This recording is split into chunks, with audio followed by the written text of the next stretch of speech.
أعوذ بالله من الشيطان الرجيم. بسم الله الرحمن الرحيم. إن عدة الشهور عند الله 12 شهرا في كتاب الله يوم خلق السماوات والأرض منها 4 حرم ذلك الدين القيم فلا تظلموا فيهن أنفسكم. صدق. تمام حمد و ثنا ہمارے کریم رب کے لیے اور کروڑ درود و سلام مصطفیٰ کریم صلی اللہ علیہ وسلم کی ذات اقدس کے لیے. آپ سب کی خدمت میں السلام علیکم ورحمۃ اللہ وبرکاتہ. آج ہم نے سورۃ التوبہ کی آیت مبارکہ سنی. اس کا ترجمہ: بے شک مہینوں کی تعداد اللہ تعالیٰ کے نزدیک 12 ماہ ہیں کتاب الہی میں، یعنی کتاب الہی میں مہینوں کی تعداد 12 ماہ ہیں. یہ جو تقسیم ہے مہینوں کی، یہ کسی انسانی تقسیم کا نام نہیں بلکہ یہ رحمانی تقسیم ہے. اور یہ کب سے؟ یوم خلق السماوات، اس روز سے جس روز سے اللہ نے آسمانوں کو پیدا فرمایا، والارض، اور زمین کو، یعنی ابتدا ہی سے ان مہینوں کی تعداد 12 ہی ہے. منہا 4 حرم، اور ان میں سے 4 عزت والے مہینے. کون سے؟ رجب، ذوالقعدہ، ذی الحجہ اور محرم. یہ چاروں عزت والے مہینے ہیں. اور زمانے جاہلیت میں بھی اہل عرب ان مہینوں کا بڑا احترام کرتے تھے. ایون کہ باپ کا قاتل بھی آ جاتا تو اس کو بھی کچھ نہیں کہتے تھے. اور بعد اسلام بھی ان کی حرمت کا، ان کی عزت کا خیال رکھا گیا ہے. جیسے ابھی محرم الحرام ہے، اس کے نام سے واضح ہو رہا ہے کہ احترام والا مہینہ، عزت والا مہینہ، عظمت والا مہینہ محرم الحرام. اور یہ پیغام کیا دے رہا ہے؟ یہ پیغام یہ دے رہا ہے کہ یہ سال کا آغاز ہے لوگوں، یہ احترام والا مہینہ ہے، یہ عزتوں والا مہینہ ہے. اس کو اپنی ذات کے اندر رچا بسا لو، اپنی زبانوں میں، اپنے لہجوں میں، اپنے رویوں میں، اپنے تعلقات میں احترام لے کے ہو. اپنے گھروں میں، اپنے خاندانوں میں، اپنے معاشروں میں، اپنے ملک، ایون کہ پوری دنیا، حتیٰ کہ انسانیت کا احترام کا بھی یہ کہہ رہا ہے. پھر جیسے احترام والا مہینہ ختم ہوا اور یہ احترام والا مہینہ شروع ہوا، اور یہی مہینہ یہی پیغام دے رہا ہے. اور آپ کو پتہ ہے اسلام تو نام ہی محبتوں کا ہے، احترام کا ہے. سال عزتوں والا گزر گیا اور ابھی پھر نئی جوش، نئے جذبے اور نئی عزتوں کے ساتھ آیا. یہ ہمیں کیا کہہ رہا ہے کہ لوگوں اپنا محاسبہ کرو. صحابہ کرام اجمعین تو روز کا محاسبہ کرتے تھے اپنے ایک ایک دن کا، کہ آج دن کو کیا کمیاں رہ گئیں کہ تاکہ کل نہ ہو. آج کون سے اچھے کام کیے تھے تاکہ کل اس کو جاری رکھیں. ہمیں یہ محاسبہ کرنا ہے کہ پچھلے سال کہاں کمیاں رہ گئی، کہاں کم کیا ہم نے، کون سے گناہ کیے، کون سے غلطیاں کی، کون سے رب کے ناراضگی والے کام کیے، ان کو ہم نے چھوڑ دینا ہے. ایک سال زندگی کا گزر گیا اور الحمدللہ اللہ نے سال رکھا تھا زندگی میں، تو تب نیا سال آ بھی گیا. اس آنے والے سال میں وہ کمیاں نہ رہیں جو بیتے ہوئے سالوں میں تھیں. حدیث طیبہ میں آتا ہے مصطفیٰ کریم صلی اللہ علیہ وسلم نے کیا فرمایا؟ برباد ہوا وہ جس کا آج اس کے کل سے بہتر نہیں. یعنی آج کا دن اور کل کا دن اگر سیم ہو تو وہ شخص گویا برباد ہوا. ہم ہر چیز کو دیکھیں، جو چیز ایک جگہ رک جاتی، ایون کہ پانی بھی رک جاتے ہیں، اس کے اندر بھی بدبو اور تعفن پیدا ہو جاتا ہے.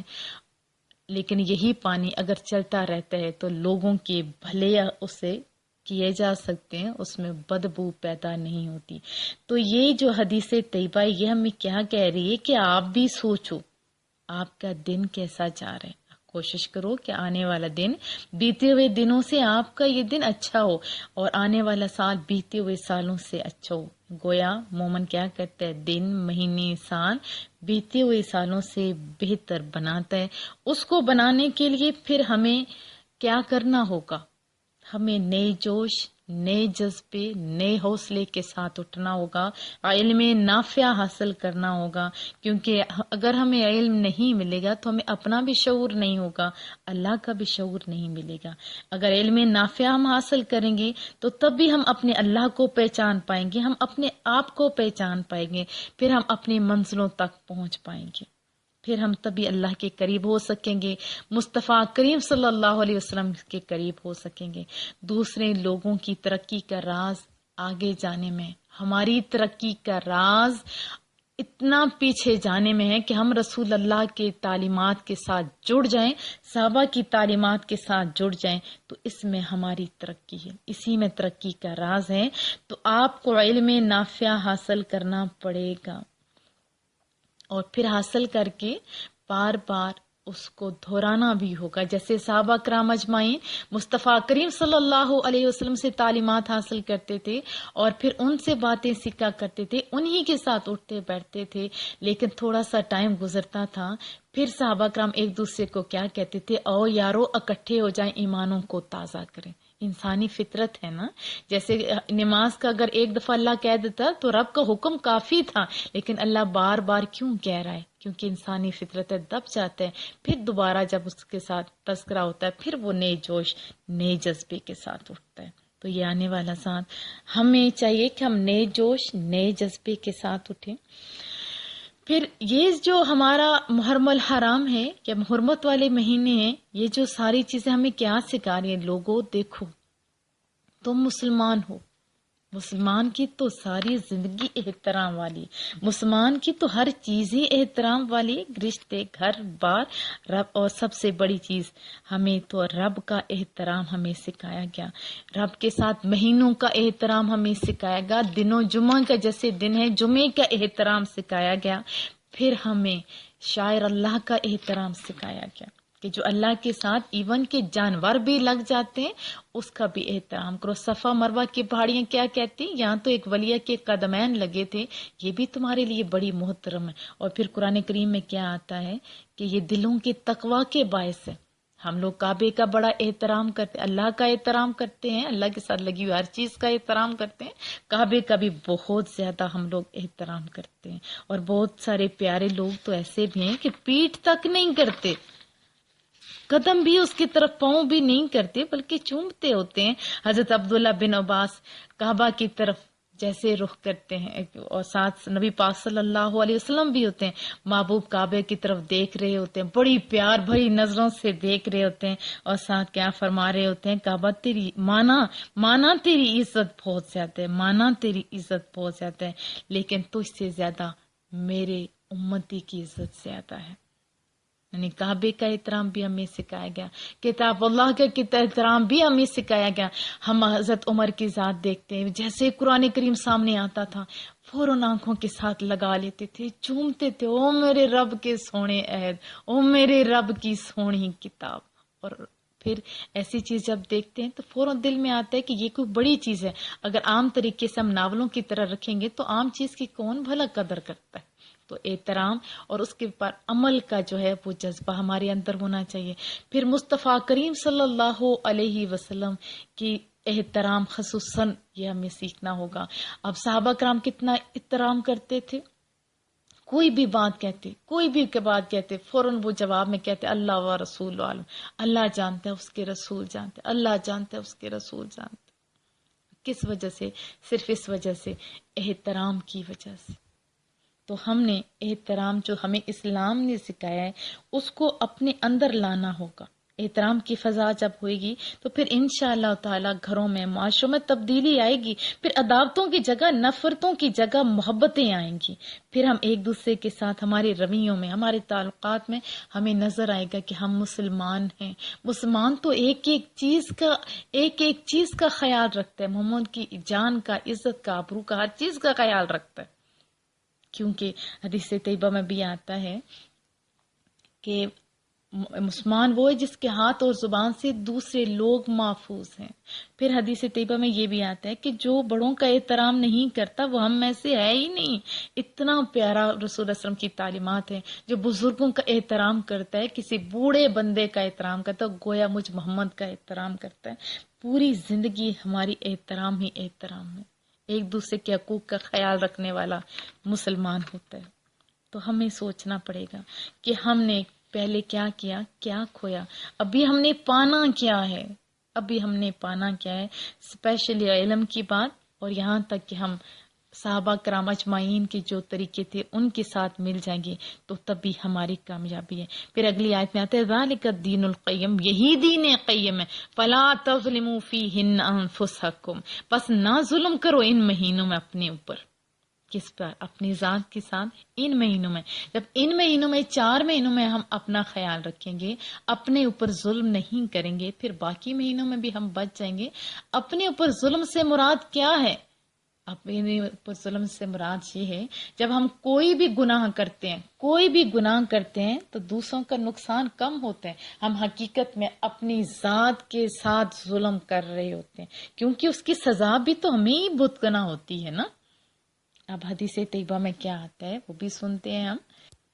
رسول اللہ صلی اللہ علیہ وسلم نے فرمایا، حضرت انس سے روایت ہے کہ ظلم کی 3 اقسام ہیں۔ ایک تو ظلم ہے جس کو اللہ معاف نہیں کرے گا، یعنی اس اللہ کی ذات صفات کے ساتھ کسی اور کو شریک ٹھہرانا، یعنی شرک، یہ اس کو ظلم عظیم قرار دیا گیا۔ لیکن حقیقی توحید اور شرک کو بھی سمجھنا ہوگا۔ توحید کیا ہے ہم نے صحابہ کرام اجمعین سے سیکھنا ہوگا، نہ کہ منافقین سے سیکھنا ہوگا۔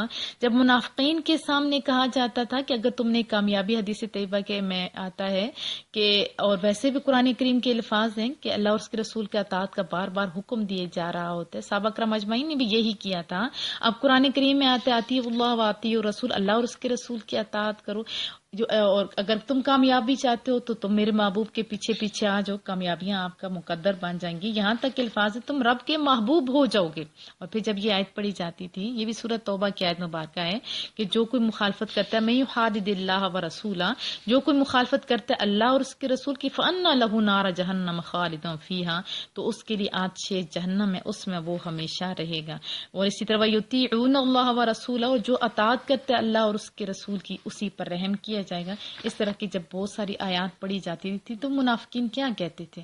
بد نصیب کہتے تھے کہ عجیب نبی ہے، کہتے ہیں کہ میری اطاعت کرو، اور اپنے یعنی یہ شرک کرتا ہے، اللہ کا رستہ تو اور ہے، حالانکہ بار بار یہ کہتے ہیں اللہ اور میرا رستہ ایک ہے، میری اطاعت کرو گے تو فلاح پا جاؤ گے، میری اطاعت کرو۔ نہیں، ہم نے کیا سیکھنے؟ صحابہ کرام اجمعین سے، میرے نبی کے یاروں نے جہاں سے توحید نکلی ہے، جنہوں نے توحید رسول اللہ سے سیکھی ہے، ان کو کہیں درد بھی ہوتا تھا تو دوڑے دوڑے مصطفیٰ کریم کے پاس جاتے تھے۔ اگر بادل نہیں برس رہے ہوتے تھے، دوڑے دوڑے مصطفیٰ کریم کے پاس جاتے تھے، ہاتھ اٹھتے تھے تو بادل آ جاتے تھے۔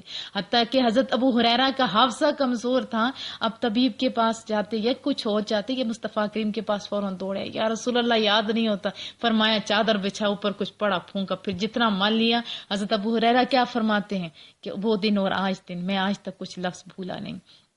اس طرح بہت ساری چیزیں ہم لوگ دیکھتے ہیں کہ کسی کا قرض نہیں، وہ نہیں، فوراً دوڑے دوڑے صحابہ کرام اجمعین کس کے پاس آتے تھے؟ رسول اللہ صلی اللہ علیہ وسلم کے پاس۔ وہ بہترین توحید جاننے والے تھے، ہم نے وہی توحید سیکھنی ہے جو میرے نبی کے یاروں کو میرے رسول اللہ نے سکھائی، جو رسول اللہ کی تعلیمات ہیں، جو رب کی تعلیمات ہیں، تو اس کے بارے میں بھی آپ کو انشاءاللہ اس کے علاوہ بتاتی بھی رہوں گی، بتاتی بھی رہتی ہوں۔ اور پھر اس کے بعد شرک کا فتویٰ لگانے والے کون تھے؟ خارجی۔ انہوں نے کس پہ لگایا؟ حضرت علی المرتضیٰ پہ، اور وہ علی المرتضیٰ جن کو رسول اللہ صلی اللہ علیہ وسلم نے اپنا صحابہ کا قرار دیا، جو ان کے یار تھے، ان کے دوست تھے، ان کے رشتہ دار تھے، اور فرمایا کہ میں نے جنت میں ان کا گھر دیکھا، جنت کی بشارت دی۔ ان کو کیا کہا گیا کہ انہوں نے شرک کیا ہے۔ ہم نے توحید کیا ہے، شرک کیا ہے، اس کے بارے میں بھی تعلیمات جاننا ہوں گی۔ میں انشاءاللہ پہلے بھی کچھ ریکارڈڈ ہے، کچھ نہیں، وہ بھی میں آپ کو بتاؤں گی۔ تو پہلا کون سا؟ جو اللہ کی ذات اور صفات، جیسے اللہ چاہتا ہے اور اللہ کی نہ مرضی ہو اور پھر کوئی دوسرا ایسا کر لے، یہ غلط طریقہ ہوتا ہے۔ جو کچھ بھی ہوتے ہیں، اگر مصطفیٰ کریم بھی کسی کو دینے پہ قادر ہیں یا کوئی نیک ہستیاں یا کچھ کرتے ہیں تو وہ بھی اللہ کی بِإِذْنِ اللہ کے لفظ استعمال ہوتے ہیں. جیسے اللہ زندگی دیتا ہے تو قرآن کریم کے الفاظ ہیں. حضرت عیسیٰ علیہ السلام نے کیا کہا کہ میں بھی مردوں کو زندگی دیتا ہوں، لیکن اس کو بھولنا نہیں ہے. انہوں نے کیا کہا بِإِذْنِ اللہ، اللہ کی اذن سے. یعنی توحید کا علم ہمیں سیکھنا پڑے گا انشاءاللہ تعالی. جہاں میرے رب نے توفیق دی تو میں بھی اسے کہوں گی. اور دوسرا ظلم جس کو اللہ معاف نہیں کرے گا، جس کو اللہ نہیں بخشے گا، یعنی دوسرا ظلم نہیں بخشے گا، وہ کون سا ہے؟ حقوق العباد کا. اللہ اس کو کبھی معاف نہیں کرے گا، کبھی بھی. جس نے بندوں کا حق مارا ہوگا تو اس کی طرف بھی دھیان دیں کہ اگر بندوں کا حق ماریں گے رب معاف نہیں کرے گا تو ہم کدھر جائیں گے. مختصر یہ کہ ہمیں اللہ کا حق ادا کرنا ہے. جہاں میرا اللہ چاہتا ہے وہاں ہم موجود ہوں، جہاں میرا رب نہیں چاہتا وہاں ہم موجود نہ ہوں.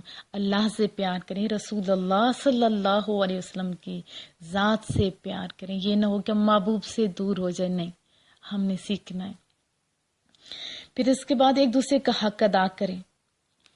اور حدیث طیبہ میں آتا ہے، حضرت ابو ذر رضی اللہ تعالیٰ عنہ سے مروی محبوب نے فرمایا، رب میرا کیا فرماتا ہے کہ اللہ نے کیا فرمایا کہ میں نے اپنے اوپر بندوں پر ظلم کرنا حرام قرار دیے، تم بھی ایک دوسرے پر ظلم نہیں کرو. رب کتنا مہربان ہے. کبھی آپ نے سوچا ہم جتنے مرضی گناہ کر لیں، ایک دفعہ سچی توبہ کر کے آت ہو جائے، میرا رب غفور الرحیم ہے، میرا اللہ بخشنے پہ قادر ہے. اب نیا سال آیا ہے، نئی سوچوں کے ساتھ، نئے جوش، نئے جذبے کے ساتھ ہمیں اٹھنا ہے. ہم نے اسپیشلی بدگمانیوں سے بچنا ہے، دلوں کو میلا کرنے سے بچانا ہے، زبان کو گندے لہجے سے بچانا ہے اور اپنے آپ کو بچانا ہے. دیکھو ہم بہت سارے لوگوں کے معاملے میں خواہ مخواہ کی بدگمان ہو جاتے ہیں. اور پھر کیا ہوتا ہے جب ہم بدگمان ہوتے ہیں، جیسے قرآن کریم میں تو بدگمانی سے منع کیا گیا ہے نا، بہت سارے بدگمانیوں سے بچتے رہو، منع کیا گیا ہو کیونکہ وہ گناہ ہے. پھر جب بدگمانیاں ہوتی ہیں، دوسروں کو ایسے ہی بتایا جاتا ہے تو پھر ہماری آنکھوں کے اوپر ایک شیشہ لگ جاتا ہے اور پھر اسی شیشے سے جب ہم دوسرے کو دیکھتے ہیں تو وہ بدا ہمیں ایسا ہی نظر آتا ہے، ایسا ہی ہمیں نظر آتا ہے. تو ہم نے یہ گندے شیشے آنکھوں سے ہٹا دینے ہیں اور محبتوں کے شیشے چڑھا دینے اور کہنا ہے کہ کوئی بات نہیں، یقیناً اس میں بھی کچھ اچھا ہی ہوگا. اور خود اپنے ہاتھ سے دوسروں کو تکلیف نہیں دینی. یہ بھی یاد رکھیے، ہم ہر وقت جیسے ابھی بہت سارے ظلم کر کے مظلوم بننے میں، ہم نے ایسا نہیں بننا، ہم نے دینے والا بننا ہے. ہم نے عزتیں دینے والا اور ویسے بھی دینے والا بننا ہے. ہم تو محبوب کے یاروں کا اگر دیکھیں تو ایک پانی کے گلاس پہ سانس وہ شہید بھی ہو جاتے ہیں، لیکن کیا کہتے ہیں، مجھے نہ دو، میرے بھائی کو دو. اور جب خالی دینے والے، یہ نہ ہو کہ ایک دینے والا اسی کو آپ جو دینے والے اسی کو ذلیل کر کے رکھتے، نہیں، ہر ایک کو دینے والا بننا ہے. کہ جب اور ابتدا اپنی ذات سے کرنی ہے. حضرت عمر کا دور تھا جب سب لوگوں نے خالی زکوٰۃ ہی دینا شروع کر دی تھی تو لوگوں نے بلا بلا کے ایک دوسرے کو کہا تھا کوئی ہے زکوٰۃ لینے، تو کوئی زکوٰۃ لینے والا بھی بندہ نہیں تھا. جب ہم سارے دینے والے بنیں گے نا تو پھر لینے والے کیا، لینا دینا محبتوں کا ایک ایسا سلسلہ ہوگا کہ آپ خود اپنے گھر میں بھی سکون سے رہیں گے. ہمارا معاشرہ یہ سارا امن اور سکون کا گہوارہ بن جائے گا. یہ بے چینیاں، یہ پریشانیاں، یہ ساری کی ساری ختم ہو جائیں گی. ہم نے آج اپنے اوپر کیا لازم کر لینا ہے کہ ہم نے دوسروں کو دینے والا بننا ہے، ایک دوسرے کا احترام کرنے والا بننا ہے. اور دین جو سکھانے والے ہیں میں ان سے بھی گزارش کروں گی، دیکھو ایک دوسرے کا احترام سکھایا. محبوب نے خالی قرآن کریم نہیں سکھایا، انہوں نے تزکیہ نفس بھی کیا تھا. آپ بھی اپنے لوگوں کی اس طرح نہ برین واشنگ کرو کہ دوسرے طبقے کو تو آپ کافر اور مشرک ہی قرار دو. ابھی جب میں دکھ سے کہتی ہوں، بڑے دکھ سے کہتی ہوں کہ کوئی مذہب کا لبادہ اوڑھ کے مارنے والے بھی خود کو کہتے ہیں کہ ہم لوگ تو جہاد کر رہے ہیں، مرنے والے بھی خود کو شہید کہتے ہیں. کون شہید ہے؟ اسلام تو وہ ہے جس نے ایک دوسرے کا احترام سکھایا. دوسرے فرقے مسلک کو تو چھوڑیے، دوسرے غیر مسلموں کا بھی خداؤں کو برا کہنے سے منع کیا ہے. اور جب ہم مذہب کے نام پہ کسی کو جان بوجھ کے قتل کریں گے تو پھر سورۃ النساء کی آیت بھی یاد رکھ لیجیے، جس نے جان بوجھ کے قتل کیا اس پہ لعنت ہے. پھر حدیث پاک بھی کے بھی الفاظ ہے، قرآن کریم کے بھی ہیں کہ جس نے کسی ایک انسان کا جان بوجھ کے قتل کیا گویا اس نے پوری انسانیت کا قتل کیا۔ ہمارا اسلام تو اتنا پیارا ہے، یہ قتل تو بڑے دور کی بات، یہ تو اتنی بھی اجازت نہیں دیتا کہ آپ کوئی اسلحہ، چاقو، کوئی بھی چیز کسی انسان کی طرف مذاقن بھی کرو۔ یہ انسان تو چلے پیچھے چھوڑ دیتے ہیں، جس جانور کو ذبح کیا جاتا ہے اس کے سامنے تیز چھری کرنے سے بھی منع کیا ہے۔ اسلام تو اس کا نام ہے، اسلام تو سلامتیوں، محبتوں، احترام کا نام ہے۔ آؤ احترام کے ساتھ ایک دوسرے کے ساتھ رہنا سیکھیں۔ جو حق دیتا ہے ہمیں، اس کے اوپر بھی ہم لوگوں نے غاصبانہ نہیں قبضہ کرنا، ہم ساروں نے دینے والا بننا ہے۔ ذات سے ابتدا کریں، یہ نہیں کہنا وہ میرے ساتھ کرے گا تو میں تب کروں گا، نہیں، ہم نے اگر کرنا ہے تو رب کی رضا کے لیے کریں۔ جب اس نیت سے آپ کریں گے تو میرا یقین ہے انشاءاللہ تعالی دوسرے کے دل میں بھی اللہ آپ کا احترام بھی ڈالے گا، محبت بھی ڈالے گا، اور کامیابیاں آپ کا مقدر بن جائیں گی۔